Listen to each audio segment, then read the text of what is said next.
നല്ല നാടൻ വാറ്റ് കണ്ടോ, ഒഴിച്ച് ലിറ്റർ കണക്കിനാക്കി കൊണ്ടുപോകുന്നത്, ആളുകൾ മേടിച്ചുകൊണ്ടും പോകുന്നത്. ഇത് കാണുമ്പോൾ നാട്ടിൽ നമ്മുടെ റേഷൻ കടയിലേക്ക് നിന്ന് മണ്ണെണ്ണയൊക്കെ മേടിച്ചുകൊണ്ട് പോകുന്നൊരു ഫീലിംഗ് ആണ് വന്നത്. പക്ഷെ മണ്ണെണ്ണയല്ല, അടിപൊളി മണമുണ്ട്, നല്ല രസം കാണാനായിട്ട്. ഇത് നാടനാണ്, പതപതയായിട്ട് കപ്പിലേക്ക് വീഴുന്നത്. ഇത് ഇവർ തന്നെ സ്വന്തമായിട്ട് ഉണ്ടാക്കുന്നൊരു പ്രൊഡക്റ്റാണ് കേട്ടോ.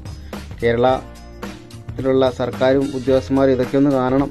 ബീവറേജിൽ പോയി നമ്മളൊരു സാധനം മേടിച്ച് സ്വന്തം വീട്ടിൽ പോയി ഇരുന്നടിച്ചാൽ പോലും പോലീസ് വന്ന് പിടിച്ചുകൊണ്ട് പോകുന്ന നാടാണ് നമ്മളത്.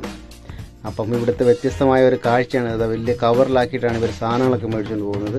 പക്ഷെ ഇതൊക്കെ കൊണ്ടുപോയിട്ട് ഞങ്ങൾ സിറ്റികളിലൂടെ കറങ്ങുമ്പോൾ ആരും അടിച്ച് ബോധം കിട്ടുന്ന വീഴുന്നില്ല കേട്ടോ. ഈ പുള്ളിയാണ് നമ്മളോട് ഇതൊക്കെ എക്സ്പ്ലെയിൻ ചെയ്ത് തരുന്നത്. എക്സ്പ്ലെയിൻ ചെയ്ത് തരുമ്പോൾ തന്നെ പുള്ളിയുടെ ഗേൾ ഫ്രണ്ടാണ് തോന്നുന്നു, പുറകെ ഒന്ന് ഞോണ്ടിക്കൊണ്ടിരിക്കുന്നുണ്ട്.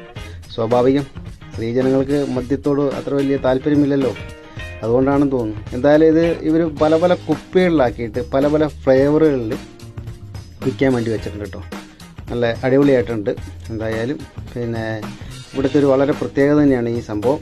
എന്തായാലും ഇവിടെ വിൽക്കുന്നത് ഗാലോണിലാണ്, ഇവിടുത്തെ ലോക്കൽ കറൻസിയിലാണ്. ഒരു ഗാലോൺ എന്ന് പറയുന്നത് 3.7 ലിറ്റർ എങ്ങാണ്ട് വരും കേട്ടോ. എന്തായാലും ഹാപ്പി വിഷു എല്ലാവർക്കും.